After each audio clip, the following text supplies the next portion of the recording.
Director of Programs and Partnerships, Dennis Robinson Jr., and I believe our speakers may be joining us. Some of them flew in just 2 days ago from South Africa, but I believe our speakers might be joining that as well.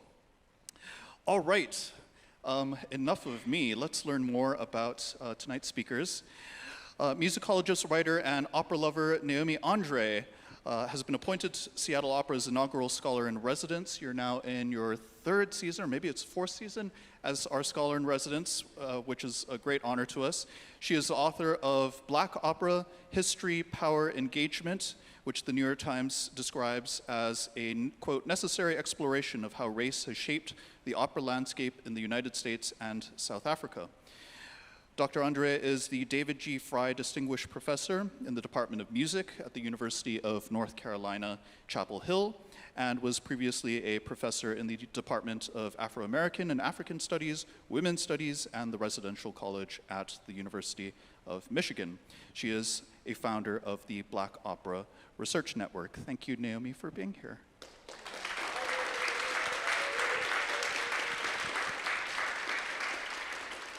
Kira Thurman is a highly sought-after and award-winning historian and musicologist. She serves as Associate Professor of History, Associate Professor of German Studies, and Associate Professor of Musicology at the University of Michigan, and she is the founder of the website blackcentraleurope.com. A classically trained pianist who grew up in Vienna, Austria, her research focuses on two topics that occasionally converge: the relationship between music and national identity, and Central Europe's historical and contemporary relationship with the Black diaspora. Her book, Singing Like Germans, Black Musicians in the Land of Bach, Beethoven, and Brahms, traces the history of Black classical musicians in German-speaking Europe across the 19th and 20th century. It has won several prizes and is continuing to win prizes, and was named one of NPR's best books of 2021. Thank you so much, Kira, for being here.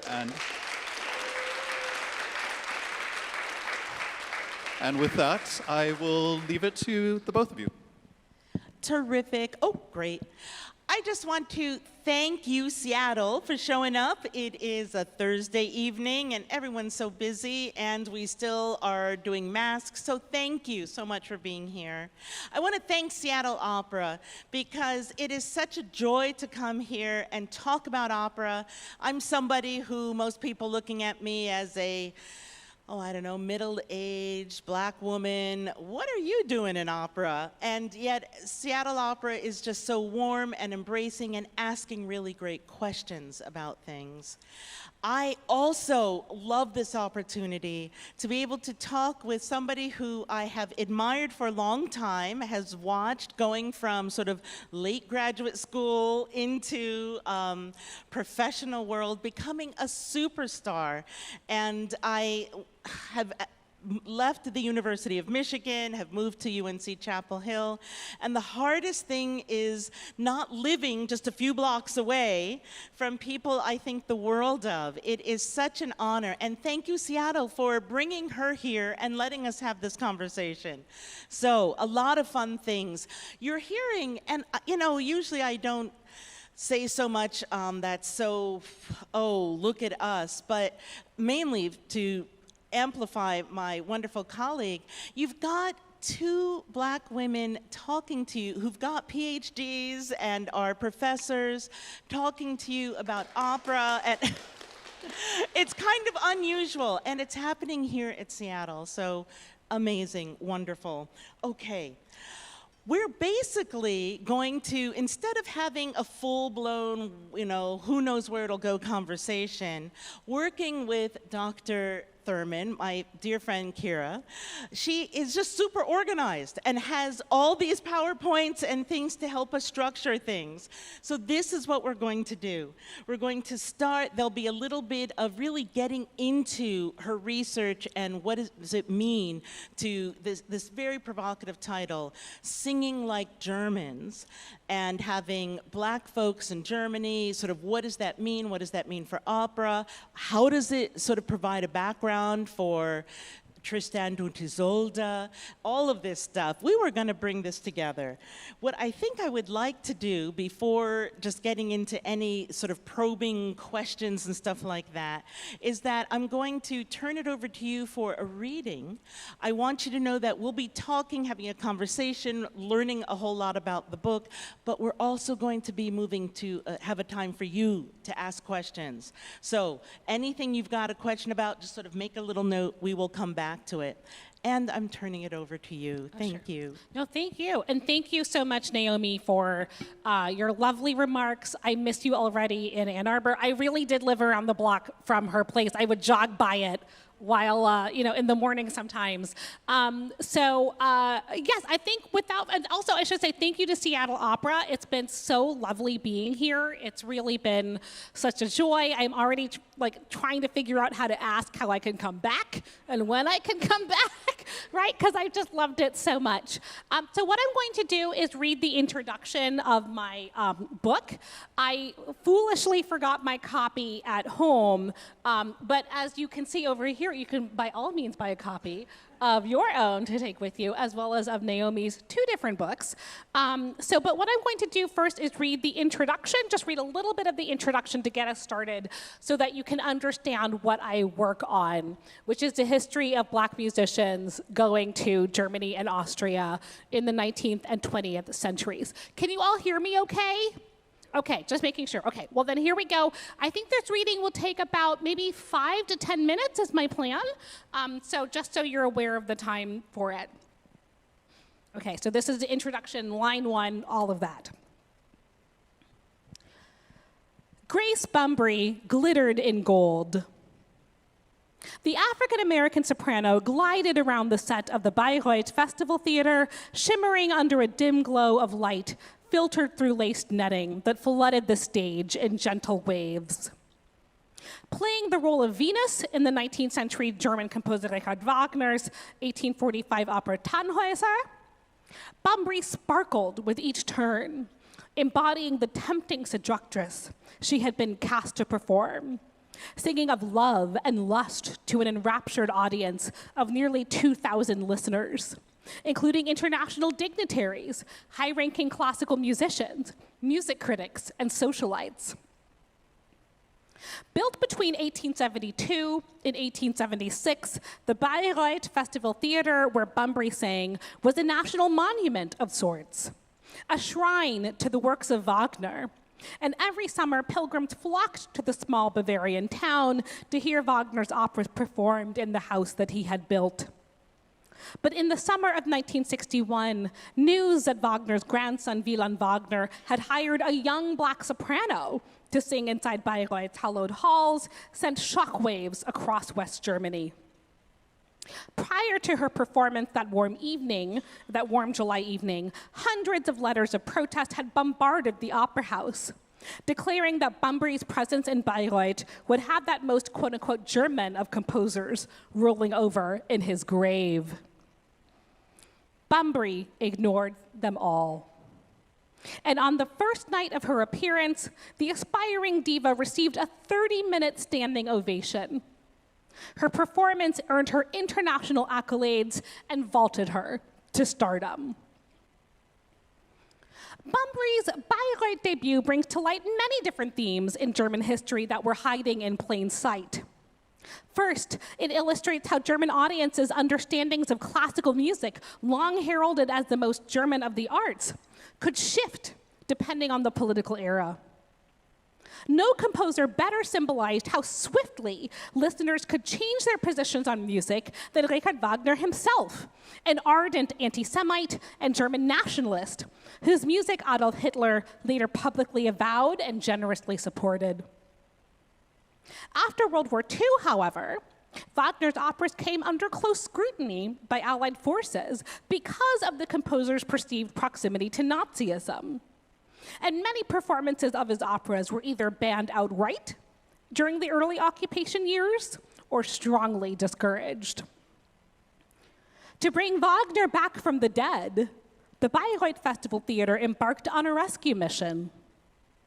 The music of Wagner could survive, the administrators believed, if given a new set of tools with which to perform and listen to it. One such tool was Grace Bumbry, a soprano with absolutely no experience singing Wagner. The administration's insistence on hiring her anyway, and the public's vociferous response to her debut, illuminates another important theme in German history, namely how cultural institutions wrestled with questions of race and racism. Bayreuth's reclamation of Wagner through a Black singer was not only a bold act of rehabilitation, but also an intentional insistence on rejecting the kind of racist audiences who extolled the noxious ideologies that Wagner had espoused. Out of the ashes of Nazism, they proclaimed, West Germany had risen like a phoenix to become a democratic society. And Bumbry's performance on Bayreuth's recently denazified stage was evidence of a new political era of racial acceptance. Her debut was meant to usher in a vibrant new moment in German history. The initiative was deeply flawed. In order to disengage from a previous racial order, Wagner and the opera production team ultimately turned to historical myths of deviant Black female sexuality to transform Bumbry into an erotic goddess on stage. Called the Black Venus, in newspapers and in casual conversation, Grace Bumbry quickly came to symbolize earlier representations of sexualized Black women in European history, from Sarah Bartman to Josephine Baker. Bayreuth's 1961 production illustrates the problems and paradoxes of dislodging a cultural institution from its racist past by relying on historical stereotypes of Black people to do it. But even while Bumbry sang in scandalous dress and smeared in glitter, her symbolic significance as the vanguard of a new era could not be shaken. To see Bumbry as representing a new era in German history, however, misses a greater story. Her premiere takes on new meaning when we treat it not as the beginning of something new, but rather the product of almost 100 years of Black networking and transatlantic activity. Since at least the 1870s, African-American classical musicians were involved in the production and dissemination of classical music on German soil. Other Black musicians, such as Cicieretta Jones, an opera singer who performed in 1890s Berlin, and the contralto Marian Anderson, who lived and performed in the 1930s Germany and Austria, these different singers made Bumbry's path to stardom a little more feasible. The fact that audiences persistently viewed Bumbry's debut as a novelty also occludes the most telling fact. Bumbry was not the first Black singer to grace the Bayreuth stage. In fact, the Afro-European contralto Lorana Aldridge had been invited by the Wagner family to reside with them in Bayreuth in the 1890s. Welcomed into the arms of Cosima Wagner and her daughters, Lorana Aldridge was supposed to perform as a Valkyrie in Wagner's Ring Cycle before falling ill in 1896. Bumbry's debut, then, takes on greater meaning if we understand it as one of many Black performances that caused a listening public to work out the ties between music, race, and nation. Performances like Bumbry's were especially powerful because they challenged the deeply entrenched notion in German history that Blackness and Germanness were discrete categories. Angry protesters against Grace Bumbry's debut argued that a Black musician performing Wagner was paradoxical in nature, thus reinforcing the notion that Germanness was synonymous with whiteness, and that Black people existed outside of it. Bumbry's insistence on singing Wagner rejected the sonic and racial boundaries that white German audiences had constructed. Bumbry's debut is important because it placed a Black musician at the center of a national debate. But her premiere wasn't the only time a Black musician had been called upon to perform this important cultural labor.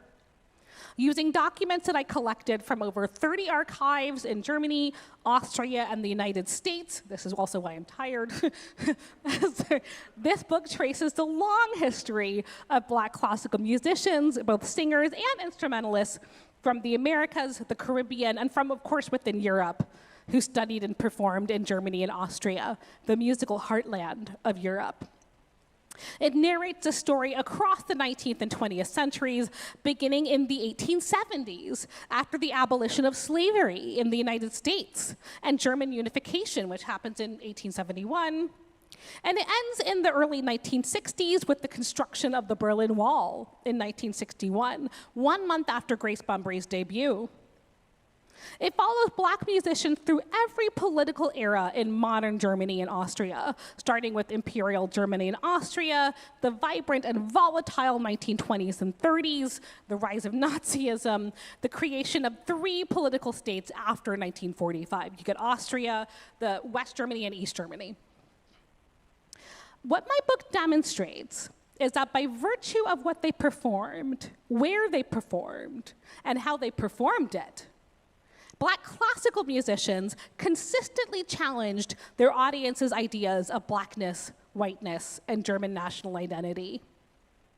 White German and Austrian listeners frequently assumed that the categories of Blackness and Germanness were mutually exclusive. Yet Black performances of German music suggested that these typologies were not as fixed as listeners had been conditioned to expect. Audiences, I demonstrate, oscillated between seeing Black classical musicians as rightful heirs and dangerous usurpers of Austro-German musical culture. I'm going to leave it there for now. Thanks.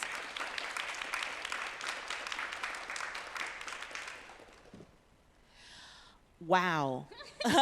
Thank you for giving us this sort of overview. And I love how the beginning of your book, just in terms of a structural way, sort of gives us an immediate sort of big moment, a moment that a lot of people in opera, and for those who know, and for those who don't know, Grace Bumbry's performance at Bayreuth was a big event because it was happening in 1961 when Black folks were not really singing on opera stages that much.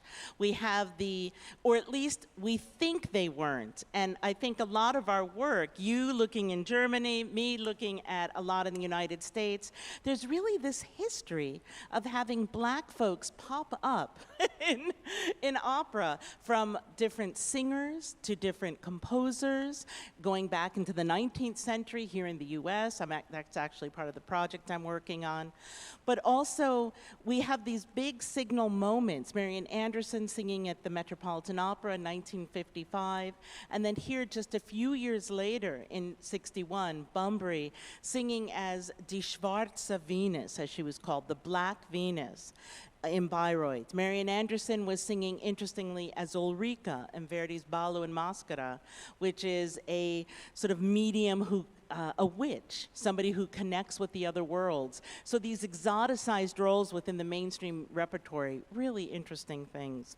You, I know, have some great PowerPoints, and I really love that also came out in this opening bit, the opening section, how you've structured and organized the book, where you have these different historical periods where it's so important. I mean, it's really beautifully done, how you've got moments of German national identity from 1870 with the war, so the Franco-Prussian War, and Germany, modern Germany becoming what it is under Bismarck, to just a few years after the Civil War here in the United States, when we're in the thick of Reconstruction, and sort of there's a new chance for Black folks in the United States as free folks to be in Congress, be in the Senate, having Black mayors, Black incorporated towns, such as Eatonville, Florida, where Zora Neale Hurston was from. You also have, so these just beautiful moments, part 2 with 1918 to 45. You've got sort of after World War I, and Germany is going through both a very difficult time, but also an incredible flowering with the Weimar Republic, and you have the Harlem Renaissance is happening here. You then have part 3, where it's after World War II, and we've got the very beginnings of the civil rights movement here in the United States, and also as Germany is repartitioned. So I just love how you weave in this history and this larger issue of Afro-German and what that means.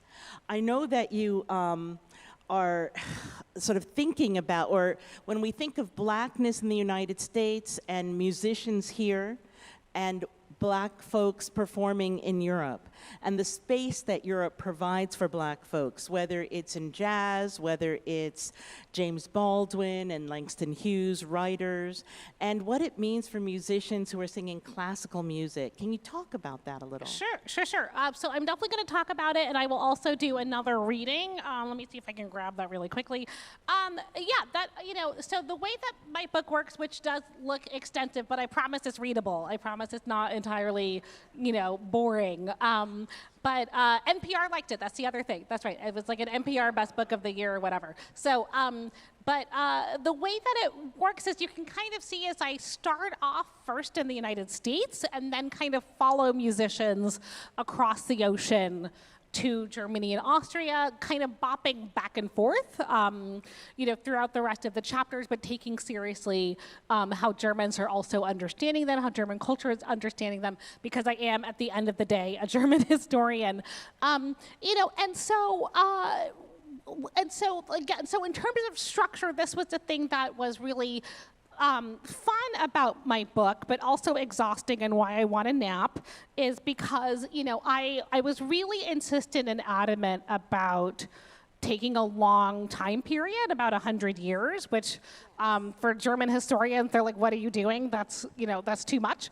And a really busy time period in German history. I know, right? It's not like, it's not like nothing happened in the 20th century in Germany, right? So, but that I was convinced that there was a larger story to show here of how, in other words, particularly African-American musicians kept coming back to Germany. And realizing that they would come, they would tell other generations, they would tell their friends, they would tell teachers, they would tell their students, and more would just keep going to Germany and Austria to perform. And Shirley Verrett actually said it, the famous African-American singer, that she felt like it was really necessary. This was the case for a lot of Americans, regardless of race, I should say as well, that it was necessary to go to Europe first, right, to perform and to train. And so Shirley Verrett was like, go to Germany. Like, this was sort of her thing.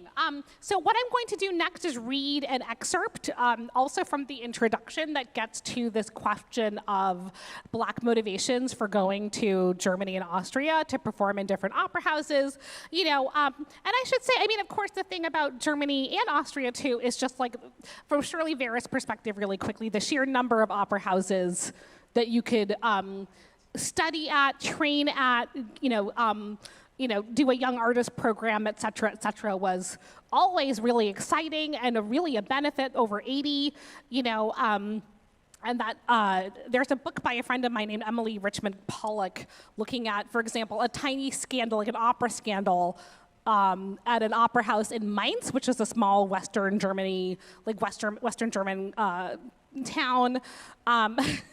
And the headline, this is from the 1950s after World War II, with this opera scandal. And I love this so much. The headline is like, finally, a real opera scandal in Mainz, right? And so, because, right, that, like, it just, so there's a way that they were like, we made it to the big leagues if we too have our own opera scandal. But this is just to show just like the proliferation of opera houses in Germany in particular. But nonetheless, what I'm going to read now is a passage about Black motivations for going to Germany and Austria in the 19th and 20th century. So here we go. And the passage is called Beethoven Goes Global, Musical Universalism and Black Migration. When asked by an American journalist in 1897 if there was a difference in her reception between American and European audiences, the Black opera singer Cissy Retta Jones responded, yes, a marked difference. In Europe, there is no prejudice against my race. It matters not to them in what garb an artist come, so he be an artist. It is the artist's soul they look at there, not the color of his skin. About a decade later, the African-American violinist and recent transplant to Europe, Clarence Cameron White, made the same argument in an interview with the African-American newspaper, The New York Age. Quote, on every side, you find that the European musician and music lover as well realizes that music is too broad and too universal to be circumscribed by the complexion of the skin or texture of the hair. Both performers turn to powerful notions of classical music's universality and to myths of European colorblindness to explain why they believed Black classical musicians were better received in Europe than in the United States. Their reasons for doing so were not rooted entirely in praise of European culture. Throughout the 19th and 20th centuries, Black classical musicians expressed their righteous anger and frustration with the American classical music market, which used extreme measures to exclude them. While many had trained at conservatories of music, such as Oberlin College or the New England Conservatory of Music, since the late 19th century, once they stepped off the podium of graduation, they encountered constant institutional barriers to their success. Although Americans now laud Marian Anderson for breaking the racial barrier at the Metropolitan Opera House in 1954, which is what Naomi just said, countless Black musicians had been available to sing prior to her debut. And where were they to perform? Take, for instance, an incident in 1925, when the Italian opera singer Edoardo Ferrari Fontana staged a competition at the Metropolitan Opera House in New York City to find a Black woman to sing Verdi's Aida, an opera about an Ethiopian princess who must choose between the Egyptian general Radames, her father's enemy, and her loyalty to Ethiopia. The tenor Ferrari Fontana confessed, quote, it has always been a mystery to me why impresarios have not sought a Negro voice for an opera like Aida. Much to the shock and later horror of the Metropolitan Opera House, over 250 women responded to Ferrari Fontana's request for Black singers, all stating that they were ready for the part. And many of them were. Classically trained singers such as Muriel Rahn, who in 1959 became the first Black musical director of what is now the Frankfurt Opera. Florence Cole Talbert, the first Black woman to perform Verdi's Aida in Europe, they were both shortlisted. Yet despite the overwhelming proliferation of letters and telegrams seeking an audition, the Metropolitan Opera House shut down this vocal experiment. Spurned by classical music institutions in the United States, by the late 19th century, African-American musicians began to argue that Europe was a place of racial acceptance for their musical gifts.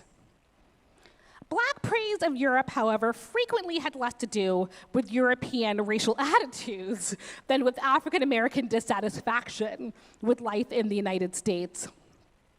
Nonetheless, Black musicians claimed that while classical music in the United States operated along rigid racial fault lines, in Europe, classical music was simply too universal to be debased by racism.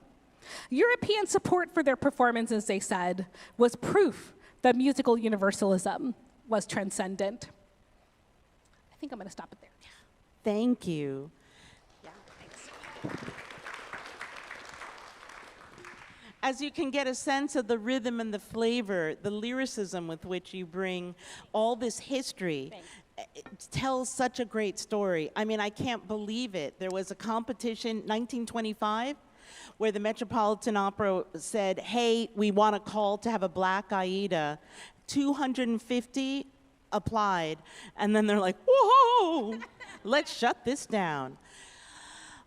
So it's recovering this type of history, which is so beautifully done in your work, and I'm just so excited. I hate to say this, but it's like, I can't wait for the next stuff, because I don't want to put any more pressure on you whenever that pops up.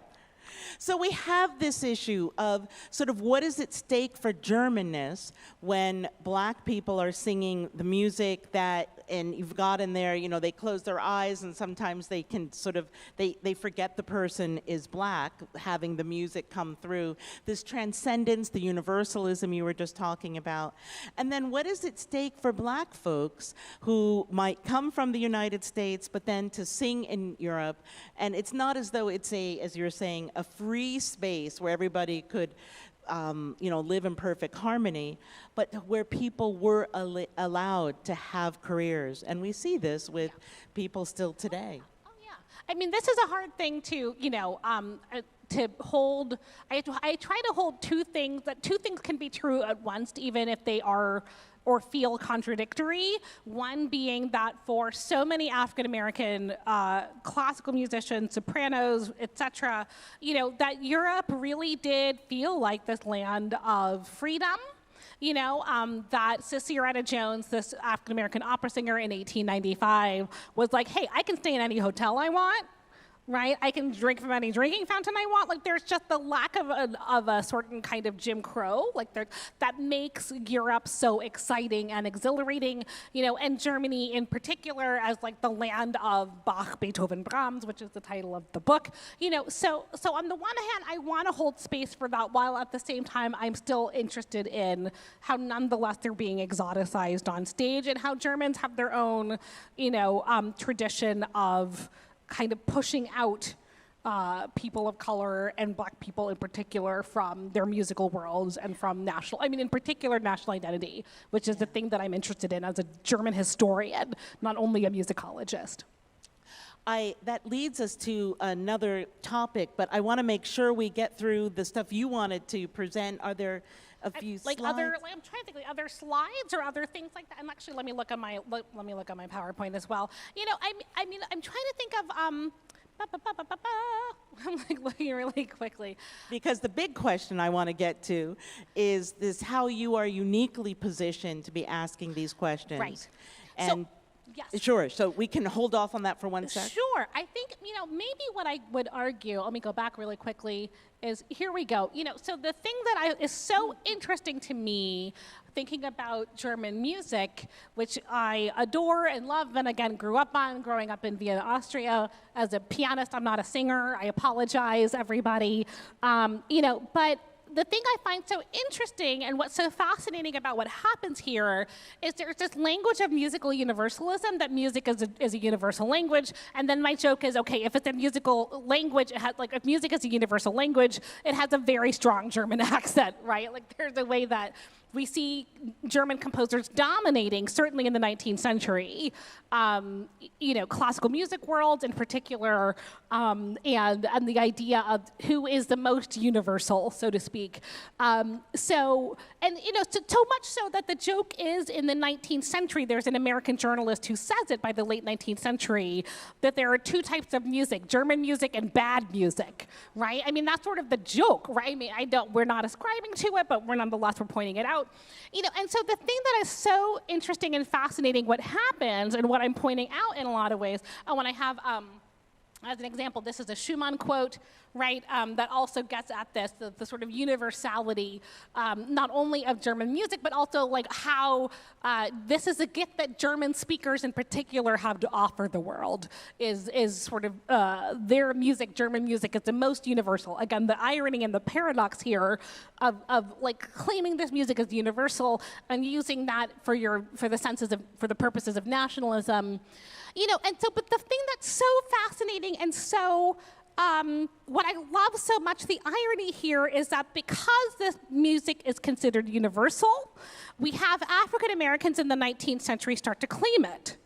And they're like, well, if this music is universal, then it belongs to me too. And German audiences are not expecting that, right? There's a way that they are expecting the music to perhaps travel around the world, but they don't expect it to then come back to them and to be interpreted so expertly by different African American performers. So that's the shock. It's and so there's this really fascinating, at least for me, tension that I'm looking at and I'm exploring in my book between German claims to sort of musical universalism and then what happens when people of color begin to also start preaching that gospel of musical universalism. Well, it gets to the heart of what is transcendent and universal. Yeah. Because if it's out there for everyone, Right. for every person, every human, then Right. when you have black folks who are claiming it, Right. it sort of implies there is an equal humanity allowed to folks when you wouldn't really expect, oh, wow, we have black folks who can do jazz, but they can also do this other universal language of Bach, Beethoven, Right. Brahms. Right. So it's beautiful. Yeah. Oh, thanks. And so maybe to get to the question, if we're talking about like if we've been talking so far about African American motivations for going over, how they are taking up this music, really believing in it. And let me see, I think I have, for example, of an image of that. I've got a couple different, let me see. Right, so this is perhaps an example of this. I spent a lot of time in the summer of 2015 living in my parents' basement in Atlanta, which they loved, and going to different archives at different HBCUs to look at how they started their music programs, to see like how overwhelmingly German in a lot of ways their repertoire was, the foundations of their conservatories of music were. So this is, for example, Fisk University, which by 1881 had the Mozart Society, which you see here, which was a choir formed to perform large choral orchestral works. They did Mendelssohn's Elijah, they would do Brahms' Requiem and the like, and they had an orchestra as well. So I spent all of this time seeing really, again, like how German music really reached everybody and how they took the music on for themselves, right, and for their own purposes, which we could get into as well. And so I think I'm bringing this up first so we can think about like African American motivation for going, how they had consumed this music for themselves, but then the question does become like, how do Germans understand them? Right. I love this picture because, it's wonderful to go into the archives, such the bread and butter of historians, but also from 1938 that this is Fisk University and how you can see it's, first of all, they have a Mozart Society, and that German music is a really big part of the curriculum, part of respectability, and all of this sort of going into it, but also the makeup of this society, and it shows that Fisk is, when we think of historically black colleges and universities, they've always had an element of sort of an integrated student body, a little bit. Yeah. Right there, I mean, it was so fascinating and so much fun to spend time in HBCUs that summer, with my parents and my dog, and to look around and to think about how there were all of these attempts, not only attempts, successful attempts, I would say, to establish conservatories of music at historically black colleges. If they couldn't get into, a lot of white institutions, and then they were going to found their own, right? Wow. Which is very much what Fisk University did, Howard University did, Spelman College, places like that. They had their own musical traditions that they were developing.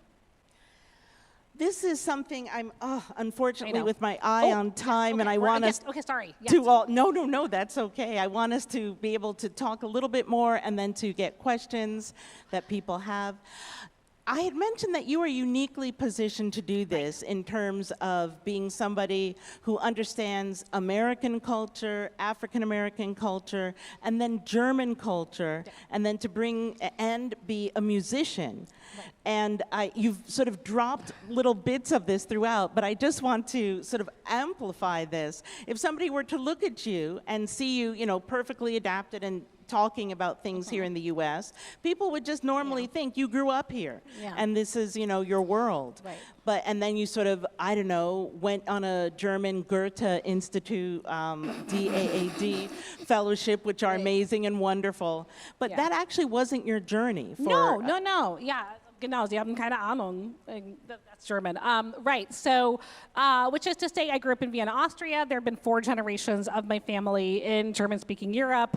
I have tiny nieces who speak terrible English, whose first language is German. And that when I think about my research, you know, what I was interested in doing was not only capturing the African-American side of going over there, but really thinking critically about how German audiences, predominantly white German audiences, are understanding them. You know, and that the reason why I'm doing this is because as a German historian, you know, I am committed to talking about a longer history of German anti-Black racism, that we've gotten good at talking about anti-Semitism for obvious reasons, which are necessary, you know, but that it's also now time to get better at including anti-Black racism into this conversation. You know, and so, you know, so examples or statistics that I give, if it's helpful, is that there are over 1 million Black people in Germany who identify as German today, which sounds small. It's over 1% of the population. And that sounds small, but what's also helpful to remember is that it's the same percentage as the percentage of Jews in Germany in 1933 when Adolf Hitler comes to power,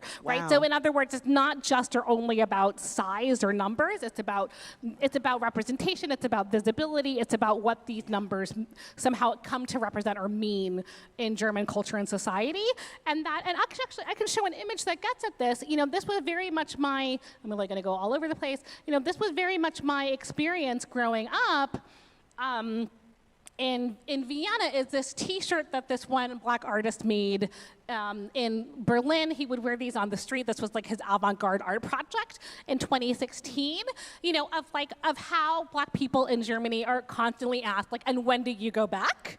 Right, the assumption being that you cannot be from Germany, right? That you cannot be from there. So I call it the Black German paradox, like this idea that somehow you cannot be Black and German is an idea that has long-standing roots in German history, going back to at least the 19th century.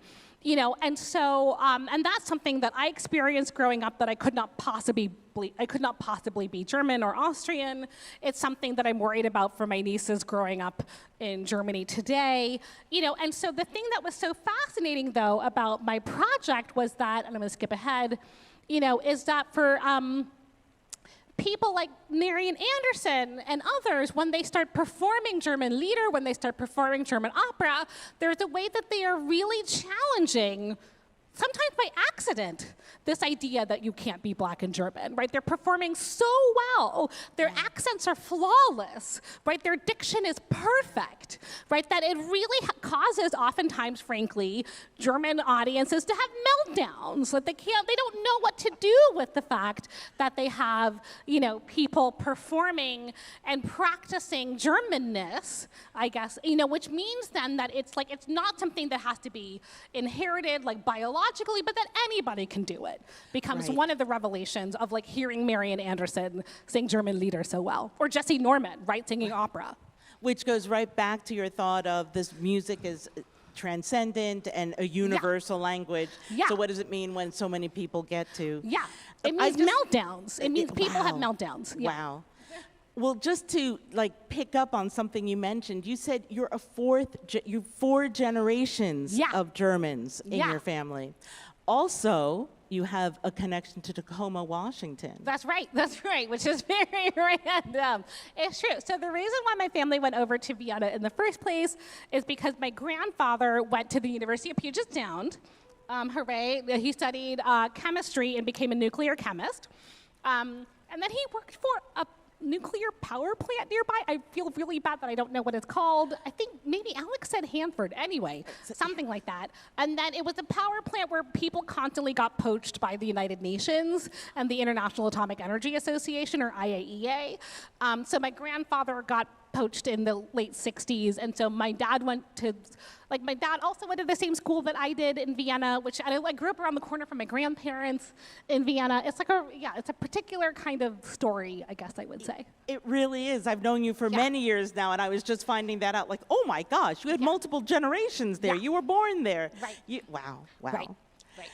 So you've used this term Afro-German a few times, and can you just explain that? Because here in the U.S., I think a lot of us, we're used to hyphenated Americans. Yeah. This idea that you can have African Americans, Chinese Americans, Latin American, well, that sort of means a different thing, but you know what I mean. Like we're used to this concept of people coming to the United States, and you can be American and you can be something else. I think that's why immigration issues are so tough, because what does it mean to be an American? Afro-German, my sense is that these hyphenated identities are a little different, and particularly when you bring Blackness in. Sure. So, again, I think when I'm thinking about my book and the interventions that it's making or the things I want people to think about, it's very much this question of, like, can you be Black and German? And that these different opera singers and are constantly exposing that. They're constantly, sonically challenging the idea that, you can't be Black and German. So the term Afro-German oder Afro-Deutsch, auf Deutsch würde ich sagen, so that term itself is a term that starts in the 1980s in earnest by the Black feminist Audre Lorde. Oh wait, she's the one who coined it? Well, she helped to coin it. So this is the thing, right? So she helped to start the Afro-German movement in the 1980s. That's still the movement that we have today. It has different organizations like ISD, or Initiative Schwarze Deutsche, which is the initiative for Black people in Germany, which is kind of like their NAACP or things like that. That gets started in the 1980s. They have lawyers on retainer, et cetera, try to pass bills in parliament, that kind of thing. Wow. And so she helps to start this in the 1980s in part because she is there to offer a seminar on feminism. She herself was an American Caribbean, feminist scholar and professor and poet, among other things. And she's meeting all of these different Black women in Germany.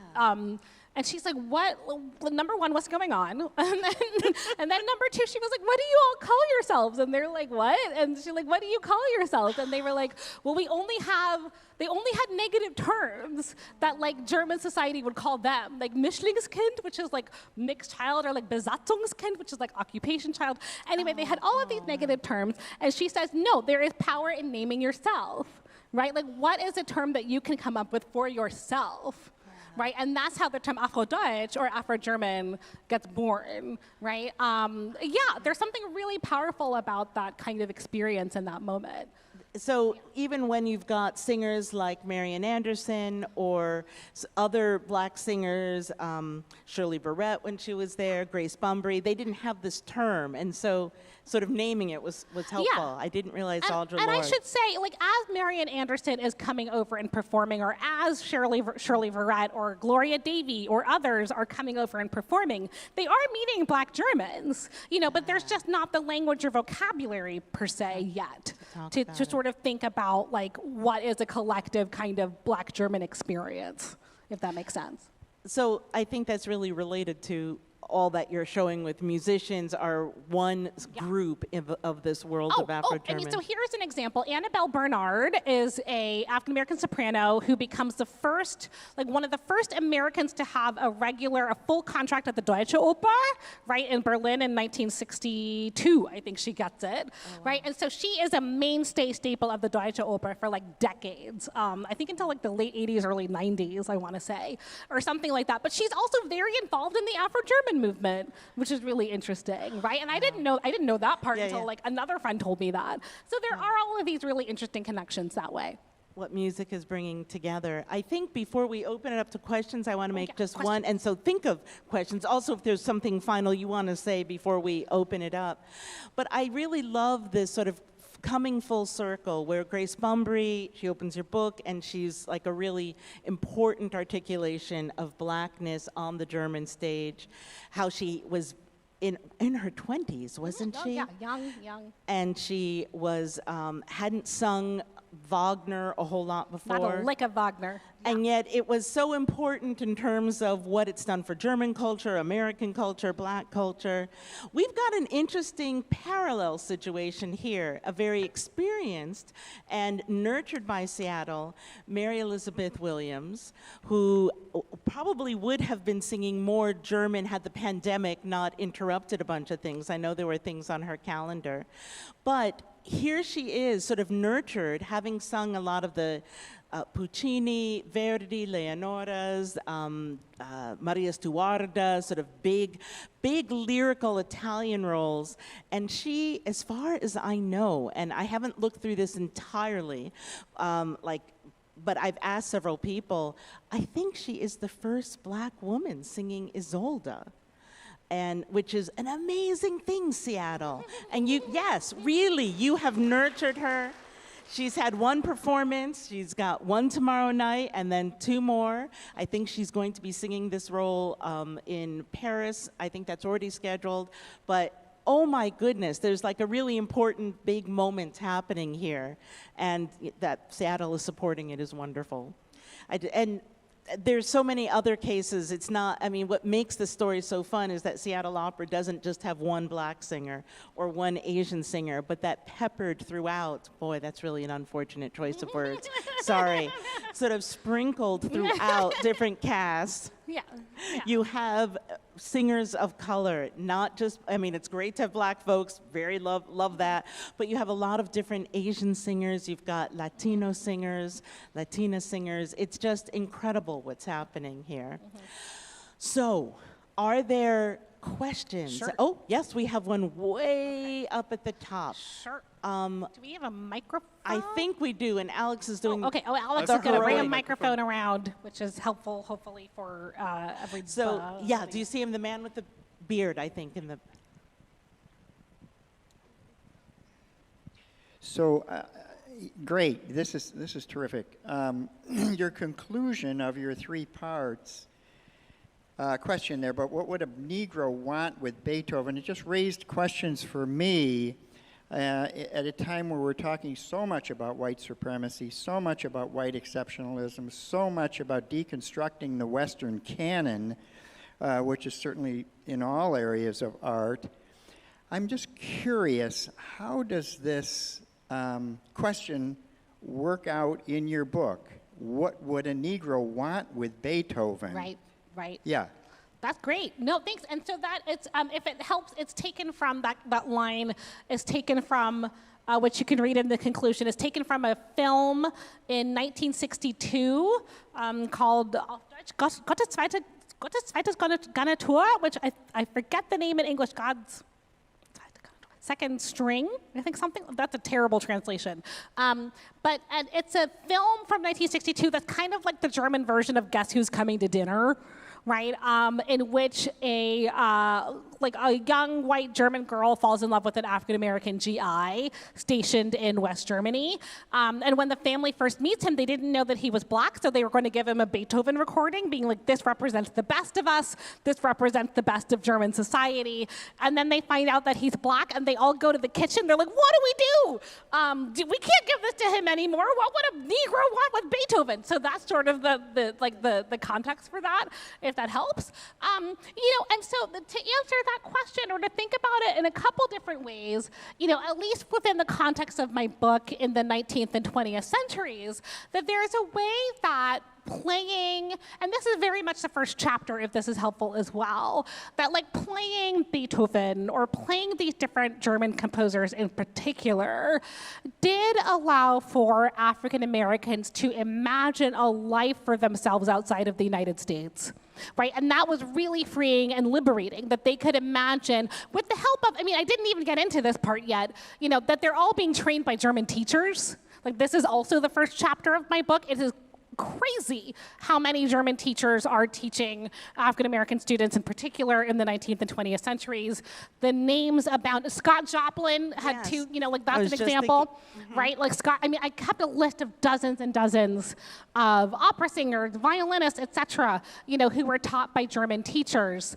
And one of my favorite facts is Nina Simone, the pianist, is a direct musical descendant of Clara Schumann, which is like wild when when you think about that, right? And why don't we know this? Oh my goodness. Yeah, because her teacher was like Karl Friedberg, I think, who himself had studied with Clara Schumann, and so I kept this list of like different people who had taught, and this just kept popping up over and over again. But one of the things I'm showing in the book, or I'm hopefully showing, is that in a lot of ways, at the encouragement of their German immigrant teachers, many of whom were German Jewish in particular, I should also say, that there's a way that they come to think of classical music, Beethoven and the like, as a way to maybe escape the United States, right? As a way to imagine themselves as belonging to a greater world, a greater community, a greater universe that goes beyond or simply only what they know, in the United States. So in terms of motivations, if this is helpful, right? I think that's a really strong driver for a lot of Black classical musicians in the 19th and 20th centuries who use their studies of different composers as a way to launch their careers and to finally leave the States for the first time. I think there's something else I want to say here about this question of I feel like what's maybe haunting or lurking is a question of should Black people do this music today or whatever? And I've gotten that question before. I remember getting it in Vienna once years ago, and somebody is saying a white Viennese woman being like, I think Black people should stick to jazz or something. And me being like, I think Black people should do whatever they want, right? That's sort of and I think that's still my answer. I think that's the liberating thing, right? It's like having the freedom to pursue whatever you want is the goal, I feel like, still. Thank you for asking that question and for explaining it, because I didn't know of the Guess Who's Coming to Dinner version that is the direct quote from, but I do know in American context how there's this thought that has gotten a lot of attention, was Beethoven Black? And so, which, as far as I know, has really been, he wasn't Black. But so it's like that resonates on a couple of different ways. Other questions? Oh, of course great. Oh, good. I was wondering if your research revealed anything about the compensation of these Black opera singers, classical musicians. Were they paid at the same level as their white counterparts? Yeah. Right. Thank you. That's a really great question. That's an excellent question. I think it definitely depends on the decade, but this was the other reason why Europe was attractive, was because they could get paid better. I mean, so the example I give is, and I should say, again, there's a way that we want to recognize that a lot of Americans felt like they had to establish themselves first in Europe before coming back to the States, but especially African Americans felt like if they were going to try to crash through any doors in the United States, they first had to go to Europe, right? That there's a way that they're saying, they recognize if white Americans won't hear them, not only will Europeans hear them, but coming back with European endorsements can open doors in a way that white Americans can no longer deny their talent, right? They can no longer deny what they're doing. And so there's a way that the goal is to become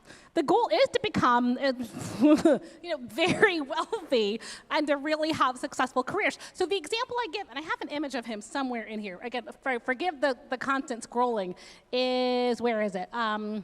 No, let me go back. I'm gonna go back. Oh, okay. Is Roland Hayes, who is a tenor in, no, okay, ignore all of this stuff. Okay, there we go, okay.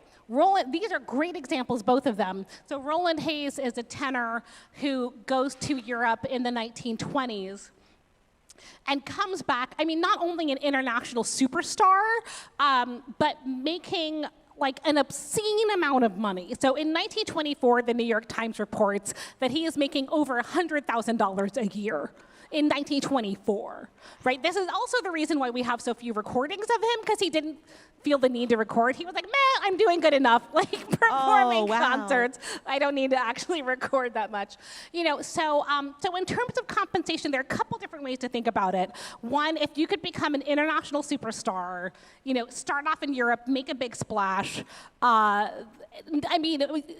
Roland Hayes, and this is, I forget what chapter of my book, I have letters between him and his agent, right, being like, let's up the fee again, let's up the fee again. You know, so there's that going on. But then for the opera route in particular, there's also something really satisfying and comforting about the stability of opera contracts, of joining the cast and the ensemble, and knowing you have guaranteed money, you know, in that way. So either way, it feels like, and I think they're right, that there's a way that the guessing game is being taken out of, you know, of like, will I be able to survive and make a career for myself in this way?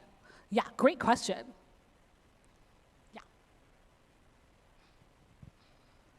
Thank you so much. All of this is so exciting. And I don't remember, I think it was chapter 5. I have like a question when you talked about opera, and you mentioned a lot of these exoticized characters, right? Or Aida or somebody. How is it different than the Lieder tradition? Is there, what's the difference? Basically, can you talk a little bit about chapter 5, how it is different? What's the access point there? And is there similar backlash? Like when, we put the black people into like, Aida or some, like the witch or something, but how is it with the Lieder tradition? Yeah, so in some ways it's a question like how are they understood as different when they're doing Aida versus like Mozart? Is that the...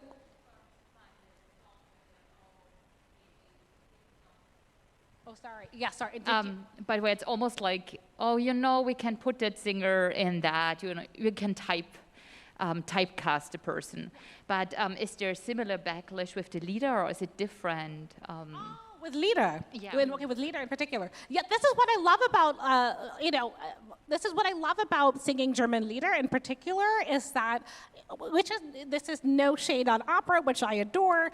You know, opera requires costumes, a set, there's a visuality to opera that with Lieder, the idea is that without this costume or the set, that they really can be chameleons in the way that they couldn't be, being constricted or restrained by, choreography, stage directions, costume, lighting, set design, all of that. And that also by the 1920s, not to geek out too much, but by the 1920s, there's a way that there had become a sense of what a standard concert program was supposed to look like for all different singers, British singers, American singers, singers from within Europe, that you were supposed to start off with Bach and Handel, right, and then move to maybe some Mozart or Schubert, or maybe a Mozart aria, Schubert, and then Brahms, Wolf, etc., and then end with something from your country, like Finnish songs, or like, and then with African Americans, with both Roland Hayes and Marian Anderson, they put African American spirituals right at the end of their concert programs, and this is what helps to sort of canonize and institutionalize African American art song at the end of programs. So there's a way that with Lieder in particular, I think for both Roland Hayes and Marian Anderson, it allowed them to be chameleons on stage. Oh, the other thing I should say though is that they're also gravitating towards German Lieder and towards concert recitals because they can't get into opera houses, right? So then this is what they have to do, is perform, try to perform in these other ways because opera houses will not hire them. Yeah. So there is that sort of unspoken element that opera houses were segregated spaces. There are exceptions, that history is still being revealed and written, but a general rule of thumb, at least what I'm going by now, is 1955 when Marian Anderson sang at the Met, that's when things began to open up. And in Europe, it was part of it with Grace Bumbry. Yeah, but it even was a little before. There were, a really wonderful part of this history too, though, is that here in the U.S., there were some all-black opera companies. The two most famous are the Theodore Drury Company, which was from like 1900, pretty consistently through 1907, and then more sporadically until 1938. And then in the 50s, we have Mary Caldwell Dawson had the National Negro Opera Company. And there's an opera called The Passion of Mary Dawson that Denise Graves has performed. Carlos Simon wrote the music, and Sandra Seaton has, wrote the libretto. That's been at Glimmerglass, and it's going to Washington National Opera. There was a question down here. Right. Dr. André, Dr. Thurman, thank you from the bottom of my heart. I want to ask you about one particular year in German history, and that year is the year 2022. Germany is working to be a multicultural, moderate center for Europe, and yet it's also a place where today you can find white neo-Nazi movements, you can find anti-black immigrant movements. Many of the things that we see in the United States are echoing in Germany. Would you encourage a black American opera singer today from America to study in Germany or to sing in Germany? And what might they experience there that would be similar to or different from what they would experience here? That's a really great Thank you. question. Yeah. You're obviously somebody who knows Germany. Were you going to say something, Naomi? I can jump in, right? One thing and I know there's like a variety of knowledge bases and experiences in this room, but a basic difference in Germany versus the United States is that there are houses that are federally funded. And so there's a nice world of opera houses and house singers are paid. It's just a very different system here than the U.S.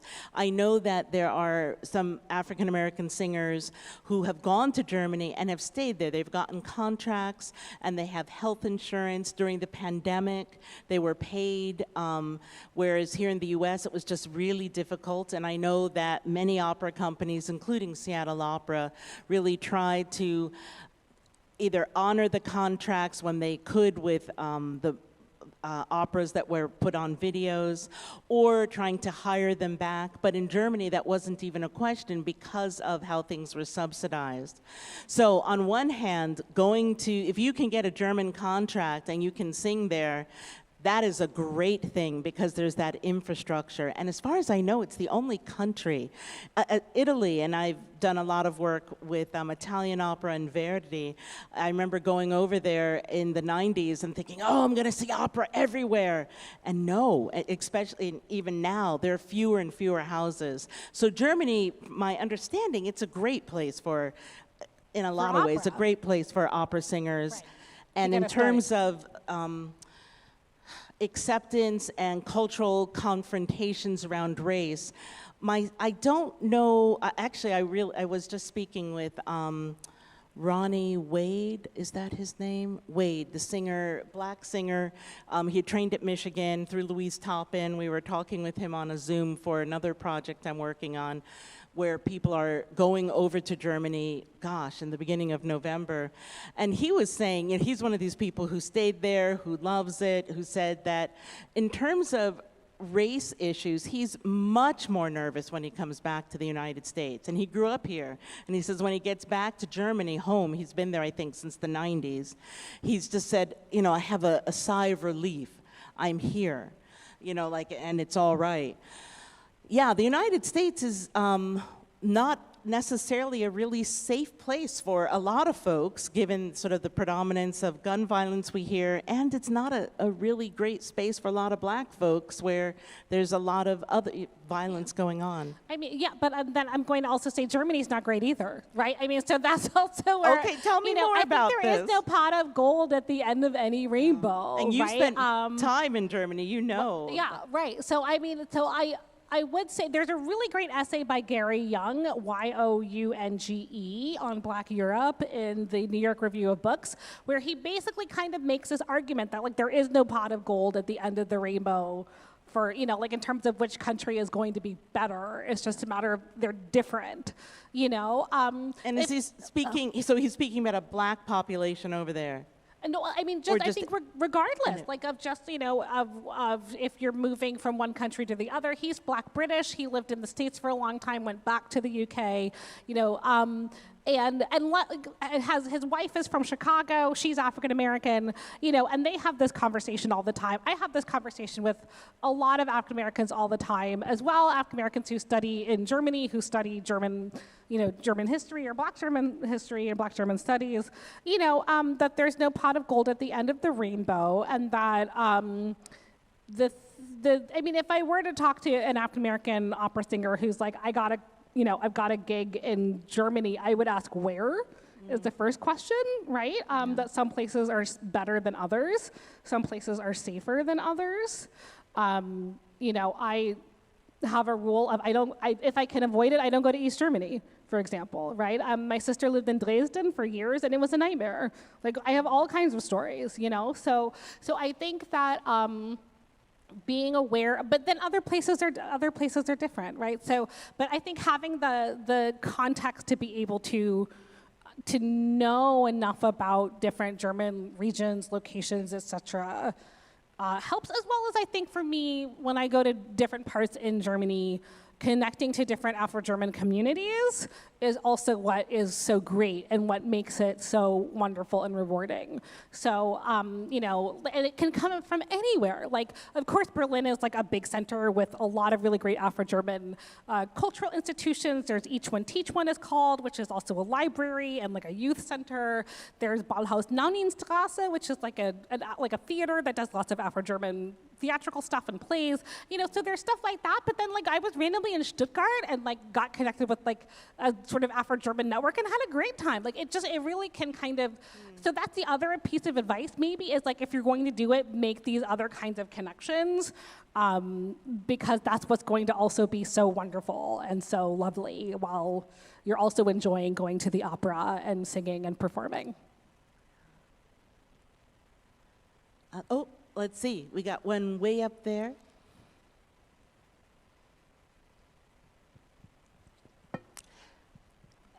So, just as a follow-up to some of the earlier considerations here, I wonder if you could just say a little bit about some generational perspectives on this. We talked beforehand in the reception about the Zoomer-Boomer polarization. So I'm just curious what you found when I was just describing before of the de-emphasizing of the Western canon, much of which is white, and much of no small part of which is German. What are you finding in that area? Again, related to the previous question, is what interest is there in the black community's approach to this Western canon of music from a generational perspective, i.e. Zoomers versus Boomers, or in between? I mean, I could say a couple of different things, thinking as a historian my research mostly stops in the 1960s, which is to say that if we're looking at, for example, the 1920s and 1930s, which is, of course, a very different time in a lot of ways, that there is, so this is kind of my next project, so thanks for bringing this up, is that I am interested in this question of something like, is there something like a golden age, of sort of black engagements with classical music, which I see really in particularly from the 1920s through the 1940s, where you see, for example, oh my gosh, one of my favorite things that I learned was like a community in Baltimore putting on like Tannhäuser in 1921, like an African-American. We made up of like high school students, college students, and the like, right? Doing this. Shirley Graham Du Bois, of course, was inspired by Wagner. If we're just thinking, there are so many different people inspired by Wagner. In particular, Harry Lawrence Freeman, the African-American composer, during the Harlem Renaissance, also wrote so many operas, thinking about like how to use leitmotifs and things like that. At the time, he was called the Black Wagner. The Colored Wagner was one of his titles that he used for himself as well. But I think you're right. The thing that's really interesting to me is that not only is there something like a golden age, if we want to call it that, or a rise of something like an interest in performing classical music. I am also interested in black criticisms of classical music. And when do we see those emerge, right? And so when do we see like African Americans be like, what if this music is not for us? I think we can have that conversation as well. And that, for me at least, one of the first iterations I see of that is in 1934 with Langston Hughes.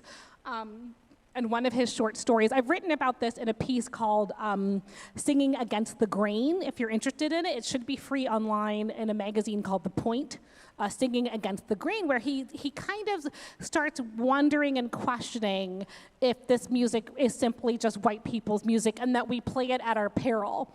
You know, and so what he has in this short story is an African-American violinist who's actually just come back from Germany and Austria, who ends up being killed by a white supremacist mob, you know, even though this is the most respectable person, you know, and who is just, you know, recently performed like a Brahms violin piece. And in some ways, the message, so maybe if we're thinking about a rise and fall, and forgive me for being like a historian and thinking in terms of historical narratives here, but if we're thinking about something like a rise and fall, I can see this narrative of, you know, throughout the 19th century and then into the 20th century, the narrative being one of the narratives, not the only one, but one of the narratives being that classical music could function as a form of racial uplift, and that it could be tied to to respectability politics. Like, this is what can make us presentable in the eyes of society. This is how we can get white Americans to treat us better and to not be hostile towards us, right? To not be violent towards us, is if we, you know, this whole thing of like whistling Vivaldi, right? This idea of like, maybe this is our way to something like safety and freedom is by a like, quote unquote cultural assimilation.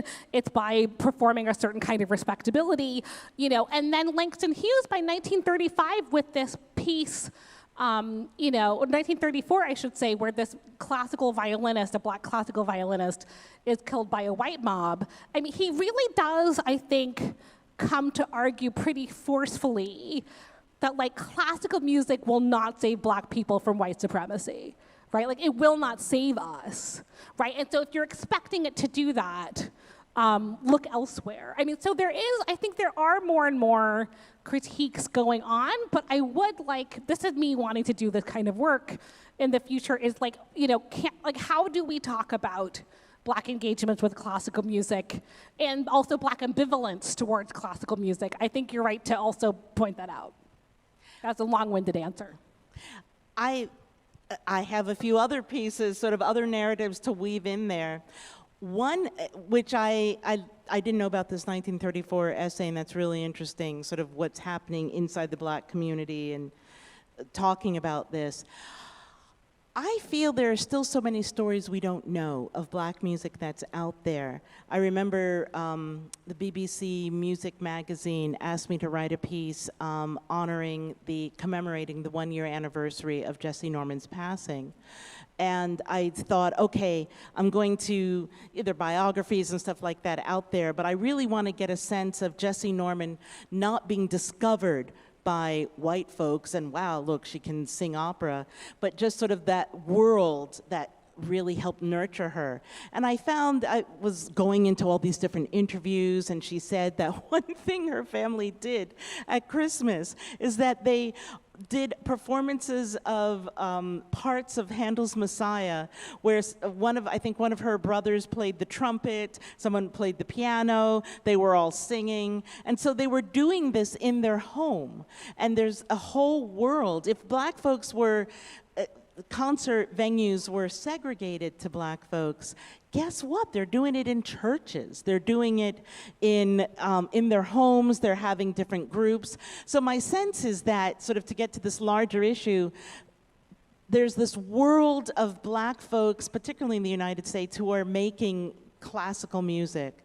When we think of classical music today, we still think of it as being connected to white communities, and yet nobody is close to Beethoven or Mozart. I mean, that's really far in the past and distanced from all of us. And if we want to take maybe a positive sense that music is, again, keeping the scare quotes of universal, that it can talk, but it can speak to people today we're all equally far away from where it first happened in a lot of ways. You know, there are many generations.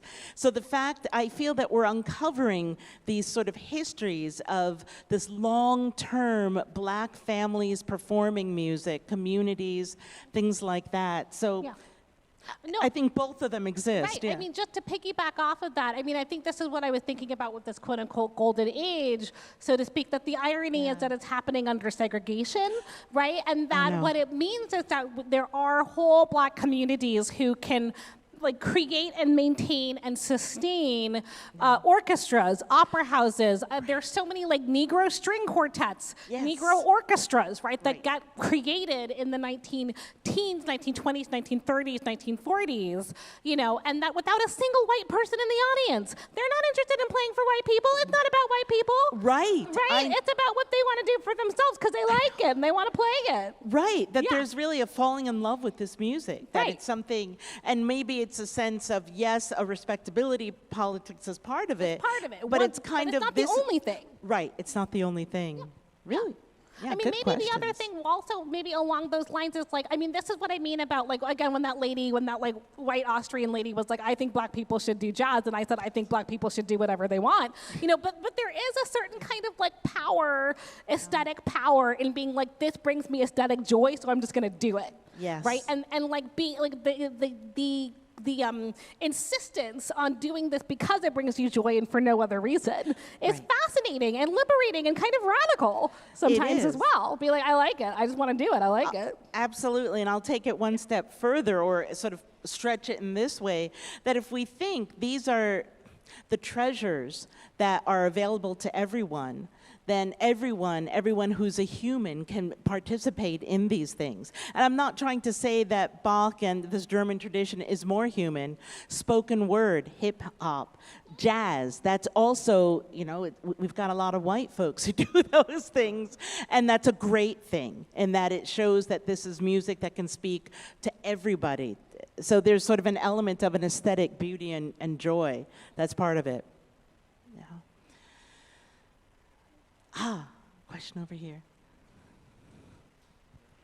Thank you so much. I've really enjoyed the whole talk and conversation. It's lovely to hear.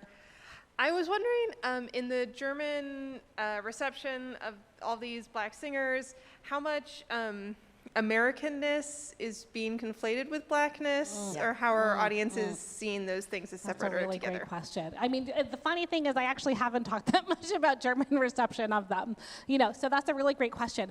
And it's so complicated. It's so complicated. You know, that on the one hand, I would say by the 1920s, there isn't a better understanding of American Blackness that they can use to understand Marian Anderson, and to be and so there's an expectation by the 1920s certainly that like, oh, you're not doing jazz, like what are you doing? I don't understand. I thought Black people did jazz. Why are you singing this Mozart thing? You know, so although she didn't sing Mozart really, but you know, so by the 1920s there's an understanding of an American Blackness, I guess I would say,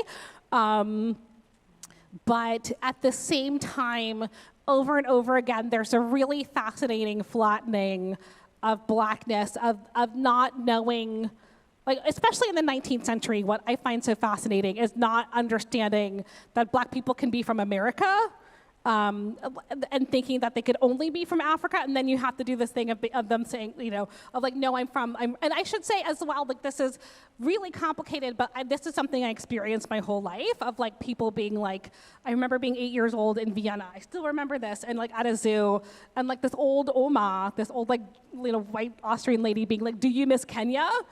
And then being like, I'm not from Kenya, I'm from America, and she was like, that's impossible. And then I had to like name African Americans, which like at the time was like Michael Jordan. Oh my gosh. You know, and who else did I name? And of course the entire time we're speaking in German, like wir reden die ganze Zeit auf Deutsch, right? And so that's like the other kind of like irony, like added on top of all of this as well. So there is this really fascinating kind of like flattening of identities, of like not understanding how like a Black diaspora and Black migration works. You know, but what we didn't get into, which we don't have that much time to get into, but you know, the thing I found so fascinating was in listening to and reading through German criticisms of Black musicians, especially for opera, the ways that they would say that a singer sounded like smoky and like dark And I'm like, this is very greased, right? Like, this is somebody who's like high soprano, Mozart light soprano, and they're like, ooh, smoky. And I'm like, really? Are you sure? Like, I don't think that's what's going on, you know? So that was really fascinating, was realizing how they're trying to find ways to like listen to race in the performance itself, or listen to blackness in the performance, even though, like, because of like the nature of operatic training, et cetera, like that's not supposed to be what's happening in that moment. Yeah. Really?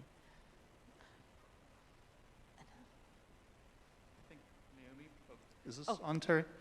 We might have time for just one more very quick question. Sure. Okay. I think so. It's on? Okay. Yes. So, Yeah. thanks so much for this wonderful event. One of the things that's so, I think, nice about the book is that it is a performer-centered history, right? So often in music history, we focus on composers and works and forget about the people who make the music and sing and play. I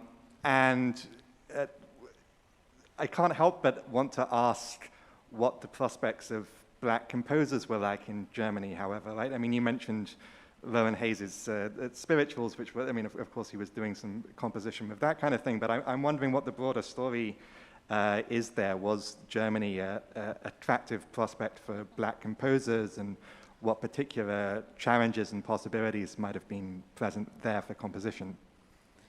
Yeah, that's a great question. I don't do much with composers because, for a variety of reasons, I found it more interesting to think about, again, how black people were performing like a certain kind of Germanness on stage that then German audiences are like constantly wigging out about. You know, so that was more important to me to do that. You know, and also this is the radical idea that Christopher Small proposes, is like there is no such thing as like the musical work object, which like leads musicologists to get into fights, but like that's a whole other thing. You know, but I would say that, like, yes, of course there are examples of black European composers. There are examples I stumbled across, Hans Werner Jägerhuber is his name, he's considered the grandfather of Haitian art music, like one of the first people to compose art music about Haiti using Haitian rhythms and melodies and all of that. And he is the son of somebody who was Creole and I think also white German, grew up in Haiti, came to Germany, ironically, in 1915 during World War I because the United States had just invaded Haiti. So he had to flee there and come to Germany, and lived in Germany until 1937 under the Nazis, when he's forced to flee because of Nazi racial laws, right? And that, but you know, so he's this really interesting figure who is Black German, who is who we would consider Afro-German. His main language was German, but he's definitely also pivotal for creating like the body of art music that we now have that's supposed to sort of represent Haiti that goes back to the 1920s and 30s. So there are some really interesting figures like that, if interested. It's a great question, Yeah, because you're the one who knows. You would Oh, you'd be well, the one who like, it's a great question because we don't know a lot of black composers who are broad. I think singers are easier on one level to trace because they're giving concerts that are performed and they go to different places and you can get funding to bring them over. Who's going to bring in the 20s, or I mean, it was hard enough for Roland Hayes and Marian Anderson to get funding, but who's going to bring a black person to write art music? Yeah, I mean, that was still, they must have been there, and these few examples we have, but there's almost no trace. My understanding, and again, if you know of this, please let me know because we're writing this history. But it's the African-American black composers where we begin to find some stuff. It's not published a lot of times, or in the rare case of William Grant Still, you have his daughter, Judith Still, who is indefatigable in trying to get his music out there. But it's a great question, what would that look like with somebody, since we know there are Afro-Germans, what would a musical sound look like? There must be. I just don't know. It's a great question. Oh my goodness, unfortunately, I think we're at this point where I just want to thank you for being here. We're at that point where we need to sort of close up our conversation, but it will continue with, at the Solo Bar, is that? and a book signing. And there's the book signing. Yes, this is happening, please. We're going to do that first. thank you, my dear friend, thank you, colleague, Naomi. for Thank being you. here. Thank you. Thank you, thank you.